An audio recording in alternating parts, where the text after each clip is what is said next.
Hello, I hope you're doing fine. I hope you're doing wonderful. I hope you're disco. And this is a market brief. And I am, like the market, I'm very volatile. One time I'm bullish, one time I'm bearish. Oh my God, have mercy. And now I am bullish. And really went through FOMO. I made nice money this week, and I got back into the market. I sold my gold position, and I bought the Qs, and I have good reason for that. Technical reasons. So let's start with. So I'm bullish on gold. I'm bullish on silver overall. I'm bullish on the market as a whole. Period. Good deal.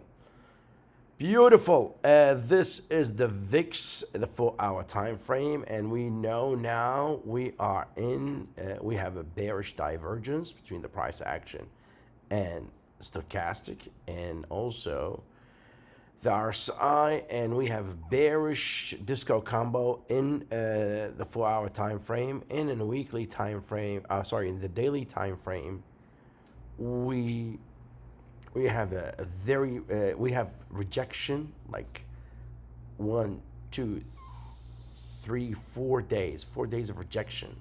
So you sell the market, and you can't sell. You try to sell the market, and the market bounces, and after all these trial, you usually you would have a retracement, and the fear will go down, and it went down like what I expected. So the VIX is very bearish. That's good for the market. The Dow Industrial, they've been buying the market since today's Thursday, Wednesday, Tuesday, Monday. So Monday, Tuesday, Monday. So yeah, you've been having indecisive candles, and one decisive candle that eclipsed the opening of 1, 2, 3, 4 days. So it's definitely a good candle with good volume, and the Bulls won the battle, and hopefully, for me and for the sake of the majority of people, they won the war. Okay, so it's good volume, no doubt about that. And also the stochastic came out of oversold, which means they're no longer an embedded reading. So it's most likely, usually you have one try, then you try again, then up you go. Usually, one, two, one, two, and now you're very close to have a whole, like a weekly high. If you have an update tomorrow, most likely you would. Okay, so four bullish candles back to back. Okay, so it's like if you take this candle and this candle, you have a morning star. Red candle, indecisive, hammer, another hammer, and a higher low, and it closed above the opening of all these days. So definitely bullish action in the Dow Industrial. Okay, let's see the transports. Good deal. Beautiful. Same with the Dow Transport. You have 1, 2, 3, 4. It's not that great, but it came from a good price memory, and it bounced. And it's just a beautiful candle, that's for sure. So that's the Dow Transport. The SPY or the SPIX or the S&P, same thing. It came out of oversold in the stochastic, very close to 50 in the RSI. They're close to having bullish MACD, and you had a high. So a low, higher low, higher high. So this is definitely a mini uptrend now. Okay, low, higher low, higher high. So that's a reversal, a mini reversal. Okay, it's definitely good. It's definitely beautiful. And if you factor in the 200-day moving average, which I was really, really very nervous about, we managed to close above it today. So that's definitely a plus for the bulls, okay? For the SPIX or the S&P. So the most important thing for me now is the Qs. That's why I got in the market today. And no matter how scared I am of what's going on out there, I can never ignore, as a technician, I can never ignore this bullish development. First, in the price action, you have a consolidation in a form of big bull flag and a breakout. And it closed close to the high. Capiche? Okay. So that's the price action. So what do we have in the indicators? Bonafide disco combo. And what else? The most important thing, a sudden change of sentiment usually changes everything, okay? So we had here a low and a lower low in the price action. Let me change the color.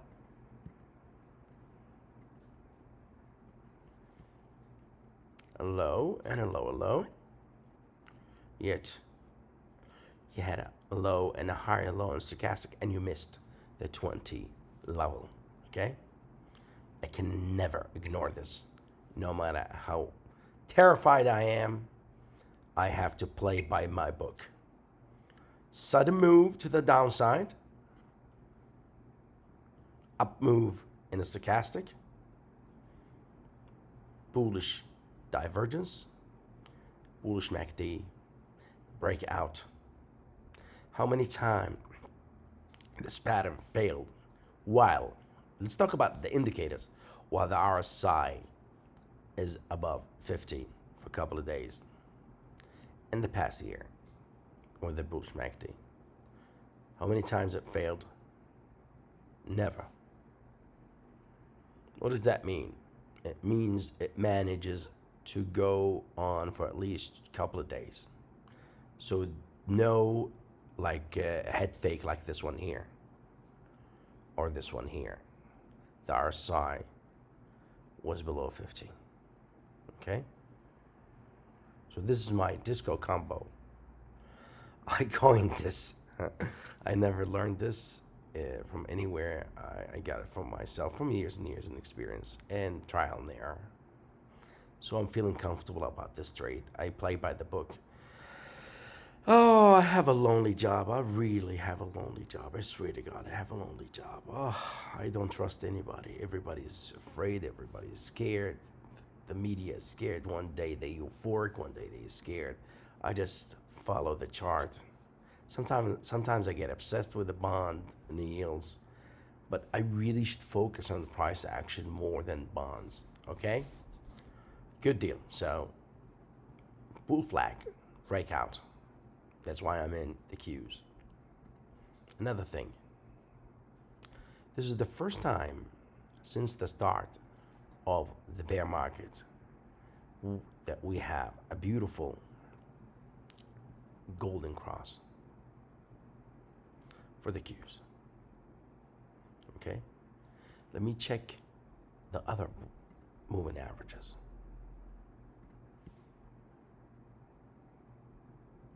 This is the first time since the start of the bear market we have a bullish formation in the Qs. Okay? So that's why I need to follow my book and take it easy on the fear. The first time we have bullish formation and a golden cross ever since the start of the bear market. Breakout. Bullish disco combo. What else do you need? Okay, if you believe in technicals, you know, even if I make a bad call, even if I lose money, I did the right thing according to the technical analysis. Bible, okay? Let me look at gold. Let me look at SLV. SLV is gets me very nervous these days because of these bankers going to silver and buying silver left and right. But overall, the chart is definitely bullish. You have a head and shoulder, inverted head and shoulder right here, and you have bullish disco combo. And the RSI is over 50. Okay? And also, if you put the volume absolutely 100% cumulative volume, not distribution volume. Even if we lose money, we played by the book. Let's look at GDX.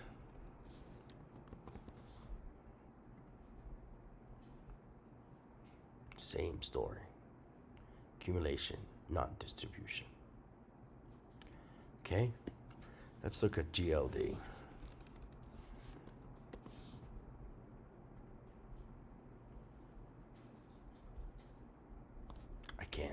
I can't even comment. In conclusion, I know there's so many people out there that are so scared, so terrified, and they have every right to be scared and terrified of bank failing and all that stuff. You really have the right to be terrified, but as traders, we have to stick to the chart, and it's really sometimes painful, sometimes really confusing, especially a person like me who works on his own, and it's a very lonely job. I don't trust anybody. I don't trust any technicians. I don't trust the TV. I don't trust anybody. Everybody's emotional, so I have to sit down with myself and try to convince myself. I debate myself whether to buy or not. So please like if you like. Please share. Please subscribe. And do remember, this goes forever.